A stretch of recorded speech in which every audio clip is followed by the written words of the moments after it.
Welcome to India News. Our guest today is Renu Gupta. She has been always behind her husband Kedar Gupta's tech company, which when it went public in 2008, its valuation peaked up to $2.5 billion. She played a very important role. In addition to that, she also runs the Gupta Family Foundation and also angel investment venture she also manages, and she is active in number of charitable organizations. So we are going to talk to her about her journey from Bihar to Boston. What drives me? Challenge, innovative idea. When I see a CEO and he comes up with this is a breakthrough, innovative idea, I like to invest in that company. Family comes first. Trust in what your spouse is saying. And of course, look at the whole picture and family. But I feel like family comes first, rest will follow. Maybe God gave me courage when I went to the boardroom because they had asked my husband to resign and become a CTO. And they took my almost all the ownership, where we worked so hard to get the company where it was. And they were going to take over the whole company. We would have been left with less than 5%. So that was like, no way, I'm going to sign this document and let you take over of all the hard work we have put in. And that gave me courage not to sign the paper. I don't know how I got the courage, but I did in front of all those 8, 9 tall men. So, Renu, welcome to our studio. Thank you. Thank you. Thank you for your time, and we are looking forward to honoring you on March 8th at Wellington Marriott. Yeah, I'm very honored. Excellent. Appreciate that. As I was reading your bio and your nominations, my own story was flashing back. So let's start with your role in a company which was founded by Kedar, your husband, the GT Solar. How did you get involved in the company?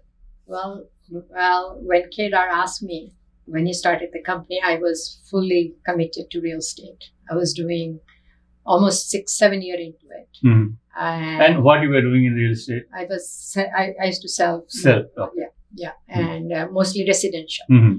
And I was very, very, very happy. One big reason why I started real estate, just to give a little background, is that my husband always traveled. Even before starting this company, he used to work for Philanthropy, and he always traveled. And I didn't want my kids to come home when I'm not here. So in real estate, you can make your own hours. So I said, okay, I can do real estate, and I can be home by the time they come in the bus at 3:00.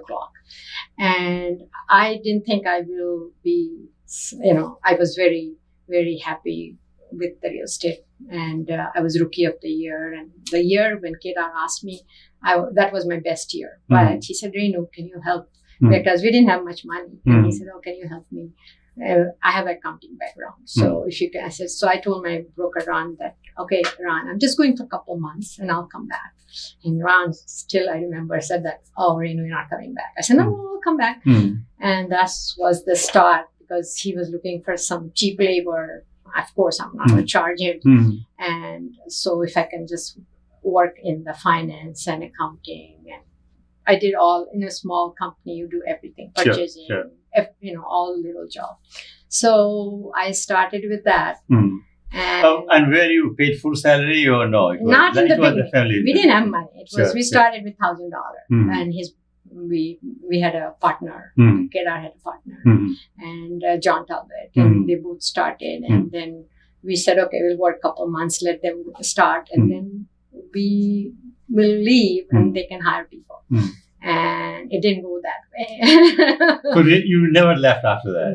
No. Okay. The rest is history, right? Okay. So, and then I had a hard time, because in real estate, you're always on a go. And there I had to sit behind a desk whole day, working with numbers. And also there is no risk in real estate. If you sell a house, you get a commission. If not, that's okay. Go home. Yeah. Sure, you go home. Yeah, right, yeah. And make my own hour. Here, I was It was a risk, but we, like our kids were going to college, and it was very, my husband left a good job he one day, he was thinking we always wanted to start something, and he had an opportunity. One of the product ferrofluidics didn't want, so they said, okay, I can take this and start my own. Although we started with equipment business and went in solar. At that time, nobody even knew what the solar is. I'm like telling my husband, what are you doing? Is this the right thing? And but I was very convinced. So what were some of your hunches at that time, what he was doing? And also feel free to talk about the accounting background as well, because sometimes the entrepreneurs who are very optimistic, they don't look at the finances. No. And that's where the problem really starts. It does. They were his partner, they both work very hard. I mean, if they're the one, we succeeded. Sure. But I felt like solar, first equipment business, right? And then when the solar started taking off, we had a lot of ups and downs, right? But that's part of entrepreneurial journey anyway. A huge. We almost lost the company. Yeah. If you have that book, he mentions it. Sure. But I feel like when you start a company, you want to trust in finance, especially small startup, right? So you want somebody you can trust because you're so busy selling. You don't have time to go through the accounting nitty-gritty. Sure. Where is the money coming? Where is it coming? Where are you invoicing? Of course, we had to work with vendor. When you start, no vendor is going to give you or trust you, right? So we met each vendors, and they did give us part and didn't ask for any money. So I was very involved in HR, also hiring, and so. Now, did whenever you made these suggestions in the beginning, did Kedar listen to you? Or? We had moments. Yeah. Okay. He wanted to expand a little too much, and I was being conservative. I said, wait, we don't have that much backlog or order to expand and get a new facility. Let's get some more order. So we kind of balanced each other that way, and he did listen.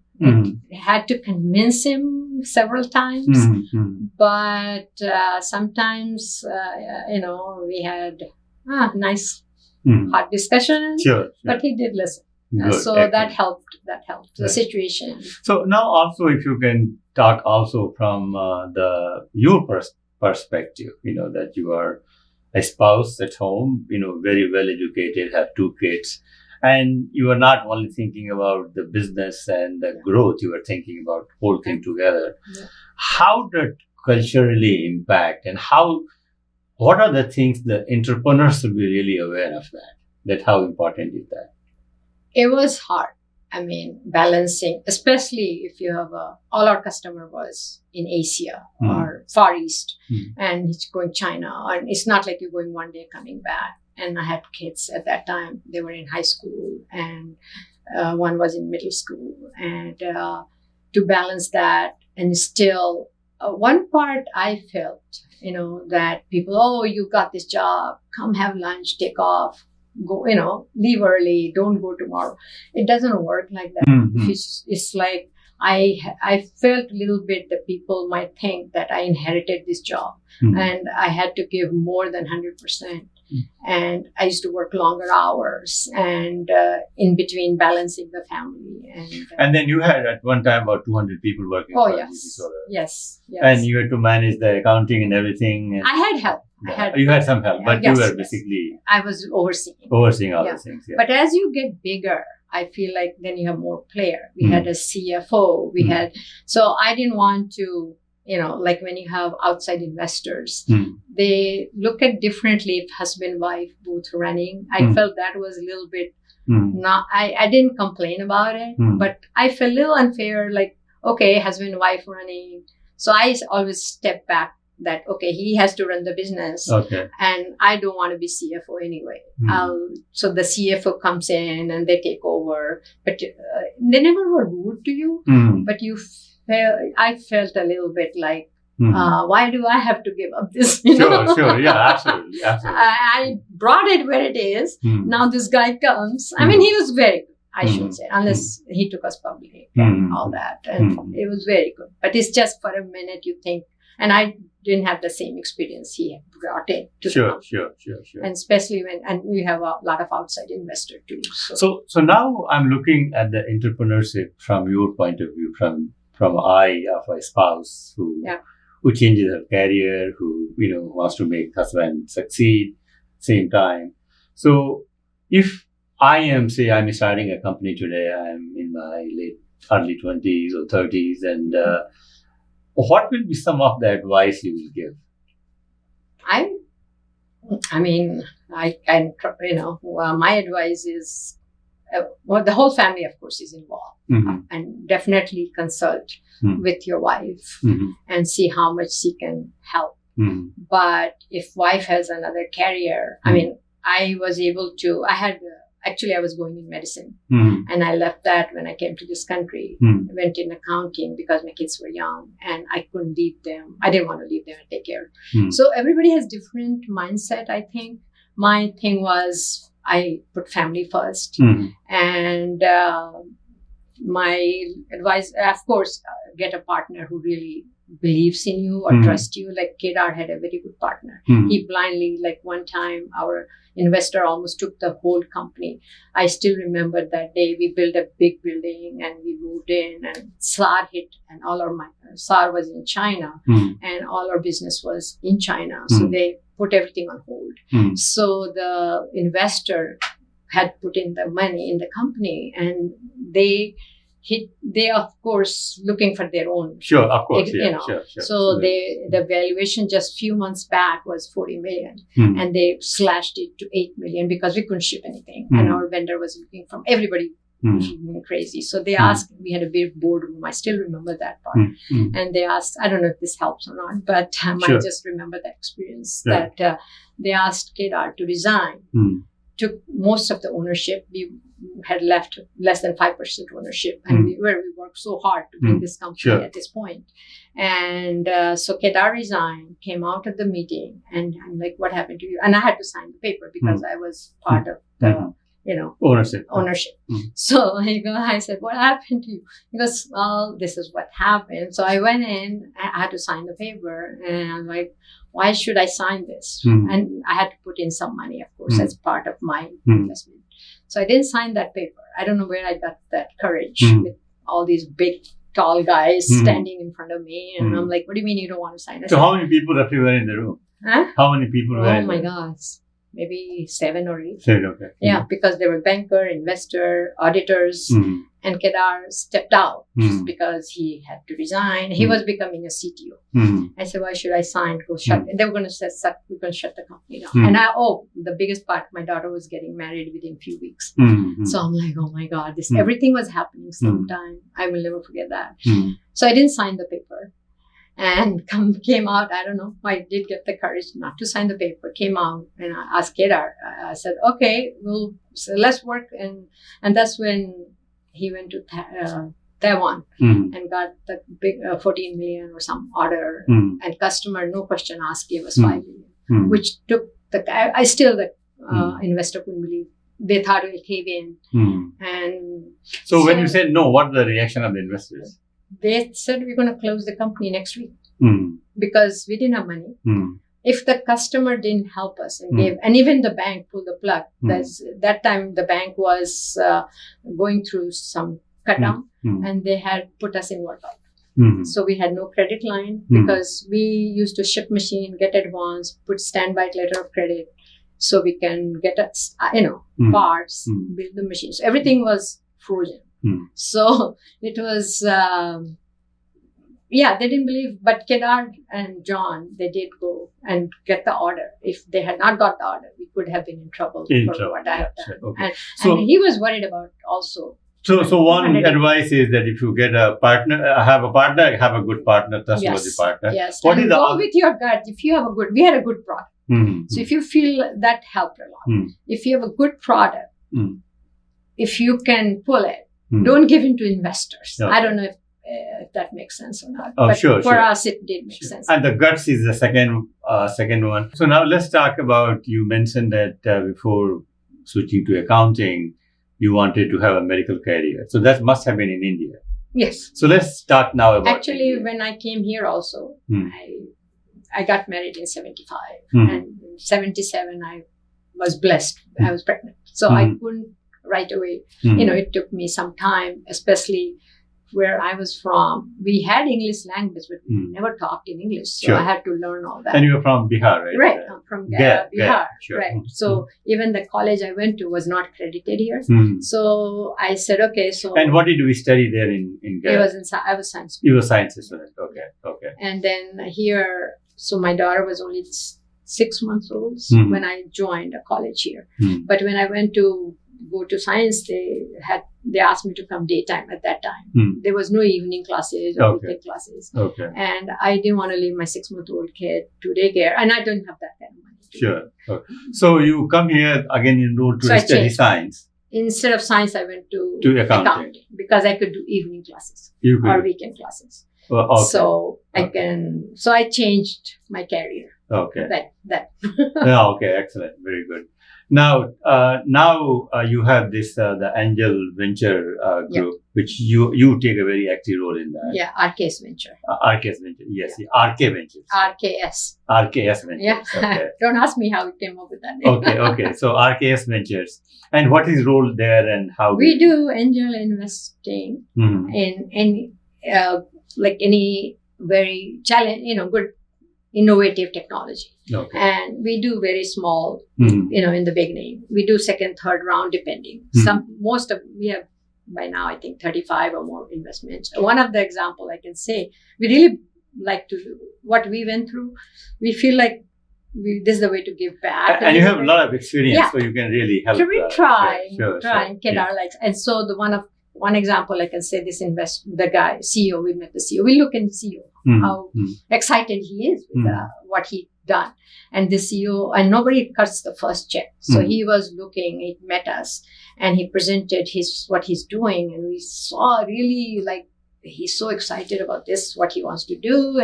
And he said, yeah, but nobody is going to give anything, whatever. He had his own presentation. So we said, okay, we'll write first check, a small check. And but don't tell anybody when you go for next round, which you don't have to, right? So he said, so after few months later, he called me, Renu, look, I got $1 million funding from another investor. Yeah. Because when they ask you, okay, you have any other investments? Yeah, we have from RK's Venture. Right. And they told us not to disclose how much they invested. Yeah. Okay. So they build on it. Perfect. I think everybody does that. Excellent. So you and Kedar both did. do Yeah. that. Kedar likes every company he meets. Okay. Then we played. And then you screen it out, right? Yeah, try. Okay. Yeah. Okay. Now, tell us about the Gupta Family Foundation. So it started a while ago, actually, more than 20 years back, but from a smaller fund. We are trying to grow that. We really believe in education. I believe in education. If you have a good education, you can do a lot with your, what you have with your life. So the couple of motivation I can bring it up is, one was when my daughter was I think she was selling Girl Scout cookie at this 7-year-old. And in winter, the long driveway, she'll go all the way and knock on the door. And that guy opens, or lady, whoever opens the door and doesn't buy the cookie. And then she comes with her sad face. I said, okay, after this, I'm like, anybody who comes to my door, I'm buying. I don't care what they're selling. Okay. One, and then the second big one was that, you must have heard Pratham. Pratham, sure. Yeah. And they're way back. They were very small at that time. So I met Mr. Madhav Chauhan, and he took us to all these Chopperpatti. They have built schools, and the kids who are studying, we went to visit some of those schools. It was very touching to see, very brilliant. Some of the kids were so smart, but he was doing a great job to provide the books and the tools so they can further the study. So that really felt like this is what I want to do. Pratham, I got involved, and then after several years later, I met someone with Akshay Patra, which they provide food which connects with the schooling. Like you have to go to school to get the food. For the food, yeah. So I really like that, that if you're hungry, you can study. Sure. So you got to have some good meal before you can put. So our foundation mission statement is education, food, most of them. We do other health, but we have quite a bit, and my whole family slowly is getting involved. We just help, we do local also, Boys and Girls Club. Yeah, I saw something like that. Yeah, we built, so their kitchen was very in a rough condition. And Craig, this is Nashua Boys and Club. They have everywhere, right? So Nashua Boys and Club, Craig is the CEO, very good. He's a product of that school. He was a dishwasher in that school. And how he developed, and he left his good paying job and giving back to society by helping Boys and Girls Club. And now you are also involved with Vision Aid. Vision Aid, we feel like, they're really very good non-profit organization. They say what you give 100% goes to the needy. So we do that. We have done with Seva International. I like that organization too. We have Hestia. We do local also in Boston. Hestia, they work with the underprivileged kids. They help them to apply for college and different programs.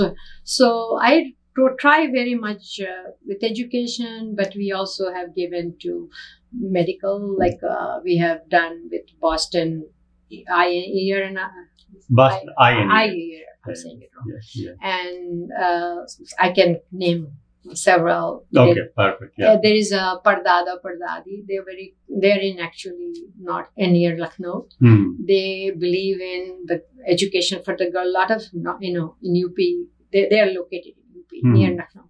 So they believe that the girls, somehow the boys gets the education if you have little money, but the girls always become maid. Their thing is to give education to. So they have like 3,000 girls and decent facility and educate them and get them through high school so they can go college, and they provide them meal, clothing, food, and education.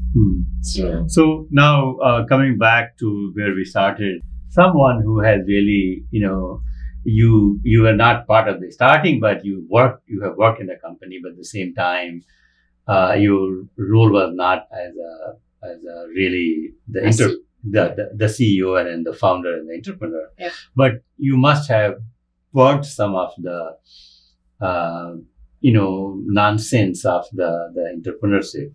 So what are some of the stuff you will advise to a spouse? Okay, go ahead, good luck, start the company, but do not mess with these 2 or 3 points. Not mess with them. People who put money in your company, don't sell yourself short. Like if you have a good product, don't take the money. If you think you can, get a customer. And of course, you if you need help, ask for help. There are, I believe when we started, there were not a lot of people who would help. Right now, there are a lot out there where you can tap into. Sure. And of course, believe in yourself. Yeah. Yes. That's fundamental. Yeah. Believe, think big and don't give up. That's one thing. Don't give up. Yeah. Just keep trying to the last. Like we almost shut down our company. I was also, not to, bring that up, but I was involved when we started the company, when we had we had 3 employees. And from there onwards, I never went back to real estate. So I was really in it. We had 5 startups. Of course, some succeeded, some failed. So now I was not aware of those 5 startups. So okay. So they are all related with solar? No, or no? No. Solar. So what type of startups? We did SC Fluid. That was very good technology, but we couldn't run both GT Solar and SC Fluid. So we hired somebody to run it, and they had some personal family thing, and the company, he didn't run it. I'm not blaming anybody. So that went we had to sell that. And the one, Arc Energy was the last one that we did. Arc Energy was a very successful. We were dealing. That's where President Obama came. Okay. That was a very good experience. Oh my God, I didn't even know how to explain that. Right. But we were doing sapphire business with them, and actually on the phone we had we were having discussion with Apple that they were going to use on the phone, the phone cover cracks. So they were going to use sapphire cover. But that technology we were working on. Meanwhile, China copied our machine. And the interesting part, we had like about 100 employees in China. That company was doing very well. We had like, I don't remember exact how much backlog, but we had like more than $400 million backlog. And mostly customer was China. So they copied our machine. So anyway, when we found out that they copied our machine, our lawyer and then the lawyer there, they were saying, you guys are paying us for nothing because you cannot fight in China. And the interesting part was one of our customers said that when they copied the machine, they didn't even take the logo out. The machine patent still says Arc Energy. Okay. I'm like, at least they could have done that. So what happened with that company? That company we kind of closed because they were making our machine cheaper. And we couldn't keep up with that. And then that is thriving in China now. I don't know exactly what's going on, but that sapphire business, Apple pulled the plug. They also worked with GT. GT was separate, but because we left when company was going public, just few weeks before we left. So actually, I had to leave. Oh yeah, that's another thing. I mean, I had to resign because when company is going public, husband and wife cannot be on this. On same the board and team. So I said, I'll resign. Let Kedar do this, And so you have really made a lot of sacrifices for Kedar. It seems like. Well, I said, whatever. We work together. I didn't look at this It's a family, right? Yeah, I was very focused also on family. We had very busy life. I don't know now when we are kind of semi-retired. I'm happy. Kedar is restless. He always looking for, maybe I can start another company. I said, I'm not helping. No, okay. So you are out now, I'm right? done. I am happy with my philanthropic stuff. Your family foundation and all this stuff. And like the grandkids. We have 4 grandkids. Oh, excellent. And one is applying for college. Renu, thank you so much. And we will see you on March 8th. I appreciate that. Excellent.